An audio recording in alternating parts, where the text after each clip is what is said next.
Then I'm getting a divorce. Huh? Wait a minute. That's so sudden. See, that thing. My husband was more flustered than I had ever seen him before. But it was my mother-in-law who spoke up here. Hey, Daniel, don't get upset. You're pathetic. You know what your mother always says. A wife listens to her husband. That's fine. She's divorcing you. It's outrageous for a wife to disobey her husband. If you don't like it, just leave. No, well, that's true. I'm not asking you to leave. I'm already divorced, so it's inevitable that I'll have to leave. You're a woman of few words. I didn't like her from the beginning. What a coincidence. I hated you from the very beginning, too. My name is Clara, and I work for a company. My husband Daniel and I decided to get married after 6 months of dating, and we have been married for over 2 years. I loved his willingness to make decisions about things. I think this is largely due to my upbringing, as I am the middle child of 3 sisters. And although I am usually the softer of the two, I am the eldest, and I am also younger than my eldest sister. I am sandwiched between the eldest, who is usually soft and reserved, and the third, who is the youngest, but has great leadership qualities. Whenever we have family events or invited people from my father's business to our house, I always followed them. I can't say that such an environment affected me, but I am not good at deciding things, and the bigger the issue is, the more I think in circles. In the end, I always have a hard time coming up with a coherent thought. When I was living at home, I was able to live comfortably as long as I kept up with them. I think that's why I was able to rely on my husband's proactive approach to making decisions. However, I am more particular about things than most people. I am proud of this. I wonder if it is because we 3 sisters are close in age. When I was little, I was often scolded by my father for being jointly and severally responsible for my sister's actions, perhaps because of my father's personality. The older and younger sisters were quick to apologize to my father. I would never apologize if I didn't agree with him. I was made to sit on my knees as a punishment, and even after an hour or 2 had passed, I never apologized. My eldest sister got worried. Just say you're sorry and everything will be okay.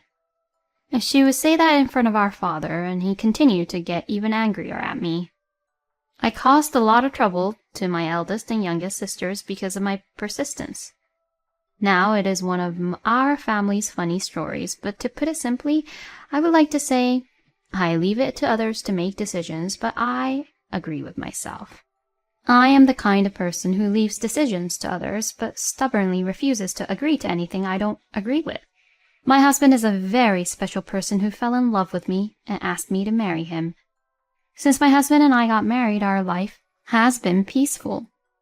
My husband, who knows all about my particularities, never steps into my points of view. I like this life very much. Then my husband suggested that we buy a home. Hey, we have been married for 2 years already. Why don't we consider buying your own home soon? Oh, that sounds great. I know it's a long way off, but I want our kids to have a great time growing up. Besides, Clara, you got a lot of problems with renting, don't you? Oh, yeah, I guess so. We've been living in a rented apartment since we got married, and I was concerned about the noise. If I slept in my bedroom, I would wake up at 5 a.m. to the sound of the TV set of the people living below me. On weekends, the residents next door sing loudly with guitars in their hands. My house was a corner room on the top floor of a 6-story apartment building. From the walkway in front of our front door, we could see the beautiful Diamond Head in the distance if it was a clear day. Some residents go out of their way to see it. They are sitting in front of our front door, talking with their phones in their hands and saying Diamond Head is so beautiful here. Some residents don't leave the spot for a long time. The guitar is at a noise level that my husband can hear. My husband can't hear the sounds of the resident below. So I am aware that my ears are too sensitive, but I was somewhat stressed about waking up at 5 a.m. every morning. Plus, I was very concerned about the sound I was making. I even wore fuzzy slippers to try to reduce the noise as much as possible. I tried to reduce the noise as much as possible by wearing fuzzy slippers, but my husband was walking with a thump with his bare feet. I was so stressed that I didn't want to bother people. Anyway, my head is working to avoid bothering other people. That's why I was so happy when my husband said, let's buy our own home. I was really happy that he took my personality into consideration, not to mention our children. My husband was determined to buy a custom-built home and was determined to start from the land. I agreed with him, and we spent our holidays looking for lands. We found the land within 3 months, and when it came to sign the contract, I'm thinking $2 million for the land as a deposit and $3 million for the house. Is that okay? Okay, but how much do I have to pay? You don't have to pay, Clara. I'll pay from my savings. Aha, I see. I'll pay the mortgage, so I want Clara to pay for living expenses. Okay, let's do that. The roles of each of us were decided fairly easily. Then the search for a home builder began, and I, who was not particularly about a home builder, followed my husband's decision. However, when we finally signed the contract with the home builder and proceeded to the layout arrangement, my in-laws showed interest in it. Wait, you've already discussed the floor plan, right? Let me see it. Oh, yeah. That day, as soon as they came to our house, they were all over the floor plan. Oh, this kitchen is no good. What? Is it? Yeah. What do you call the separate kitchen table? Irish kitchen, is it? Is it an island-style kitchen? Well, it doesn't matter what it's called either way, but not this one. The kitchen is in full view of the others. Make it an L shape. I don't care what you call it, but I do, don't you? Why does my mother-in-law get to decide? My husband preferred that style kitchen, so there's nothing wrong with that. Me and Daniel prefer an island-style kitchen, so there's no problem. Then my mother-in-law glares at me, and then my husband, who rushes to intervene. Oh, well, it's still in the proposal stage, not a decision. Why don't we just talk about it some other time? My husband's statement misses the point entirely. Instead, why can't he just say, It's me and Clara's house, so it's none of your business, Mother. After that, my mother-in-law kept saying that we should take more different styled room layouts, and the house should be barrier-free, and so on. She put words in my mouth as if she herself was a resident here. I remember my father-in-law also said that we should build a porch. I don't think so, but I think I should hit the nail on the head here. Hey, the new house is where Daniel and I are going to live, right? I posed the question to my husband after my in-laws got home. Yes, that's right. Only me, you, and the kids will live there, right? Why? Why? Because I'm not going to live with your parents. Is that for life? Yeah. You don't have to say it so clearly. If you don't make these things clear, you'll get into trouble later on. Besides, we talked about this when we started looking for a place, right? I told you that I would not live with my parents and I would not live with your parents. You agreed to that, didn't you? Well, yes, but what about a lifetime? Even Clara's parents will have to take care of our child in the future. They won't come. They are even looking for a home for the elderly, saying that children have their own life. And they already have a cemetery. Isn't that a little bit too cold? Cold? What do you mean? No, that means you won't take care of your parents at all, right? No, I will. Oh, I don't understand. If my parents are in trouble, I'll help them. That's a given. No matter how many nursing homes I look for, if my parents become sick, I will go and take care of them. What I don't tolerate is people who take it for granted that they have to take care of their children. My parents are people who try to avoid being a burden in their children's lives. Does that mean my parents are people who are a burden to their kids? To put it bluntly, yes. It means I can see glimpses of it. Because why do they meddle so much in our home affairs? We're independent, you know. If it's advice, I'll gladly accept it. But today, they're just trying to make themselves feel better. It looked to me like they were ordering us around because they're moving into a new house with us. That's not true. I see. Was I mistaken? Then I'm sorry. So even if we finish the new house in the future, I won't be living with your parents, right? Never. I see. I'm glad to hear that. I must have been mistaken. I'm sorry. I got the word out of my husband here that his parents would never live together. After that, his parents continued to meddle. This would be a straight line of living together no matter how you looked at it. If my in-laws are of good character, there is still some room to think about it. And if my husband had made it clear at the beginning that he wanted to live with them, there would be room to think about it in a certain way. I would have some room to think about it. However, I think my husband intends to force us to live together once the house is completed. And I don't like my mother-in-law. My mother-in-law is a gossipy person, and she is always looking for something to gossip about. There are several small houses right in front of my mother-in-law's house. My mother-in-law knows when they drive in and out and when they leave on their bicycles. She knows the whole process. This is because she peeks through the lace curtains every time she hears a sound. I am always disgusted by my mother-in-law's behavior. Well, if there is only one person like this in the neighborhood, I guess the security is protected to a certain extent. I hate my mother-in-law's behavior. I don't think she cares about other people. If someone is in trouble, you help them. That should be enough. And she only speaks ill of others, which I also dislike. My mother-in-law, when she opens her mouth, says that she doesn't hate me, that I'm not a bad person. But in the end, she always says bad things about people, and it leaves a really bad feeling to other people. She has a way of thinking that I cannot understand. And my father-in-law, who doesn't stop her. Sometimes they work together, listening through the curtains to see what the neighbors are up to. Sometimes they argue with each other about what to do and what not to do. It is hell for me to live with such parents-in-law. My husband also has a tendency to look down on people, just like his parents. I never saw a glimpse of this before we got married. I am sure he hid it from me. Since we got married, my husband has been talking down to people. I noticed negative comments such as, "He's useless. He can't do his job," and so on. As long as he belongs to the company, he thinks that way.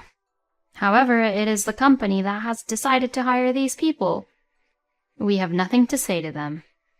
They are probably working for the same company because they are expected to have a certain level of ability. It is a waste of time to pay attention to such things. It's not good for your mental health. But my husband seems to be keeping himself alive by denying someone else. I was a little disappointed in such a husband too, and now that disappointment is swelling into something bigger. If my husband forces me to live with his parents now, I will divorce him. When his parents made some remarks about the floor plan, I remained quiet. Then my in-laws started to show their own face and gave their demands to the architect without telling me. I guess this is completely out of the question now. At the beginning, he was asking how I was doing at first, but he was relieved that I wasn't saying anything anymore. I guess he was relieved. After that, he allowed me to say whatever I wanted to, and to my in-laws. Then a new house was built that embodied 100% of my in-laws' wishes. My husband was busy with the moving process, but we managed to get it done. The move was scheduled for tomorrow. "Well, let's go to our new house for a minute." My husband smiled and spoke to me. "We're going tomorrow anyway." "That's not going to happen. You have to watch where you put everything. Why aren't you so eager to do it?" "It's a new house, remember? I built this house for you." "How dare you? Who would want to live in a house that doesn't reflect any of my opinions?" "And besides, I'm also disappointed that you didn't go to check on the house even once. It's disappointing."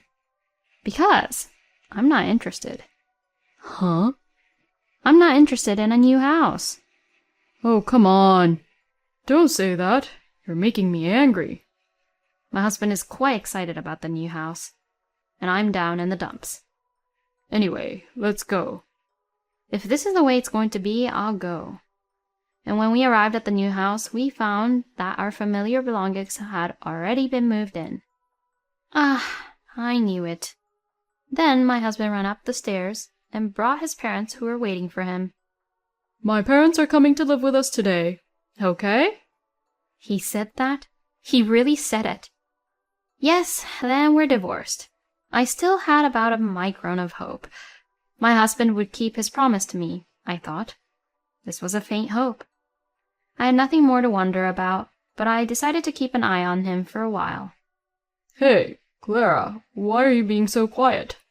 The house is finished, so congratulations, right? Not at all. Oh, why not? Because the no-good husband didn't keep his promise. What? You didn't keep your own promise. Hugh, what are you talking about? Hey, you idiot, do you remember our promise? What are you talking about? Oh, you are aware that you are no good. I said I didn't want to live with your parents. You told me that you wouldn't live with your parents either. Remember that? This place.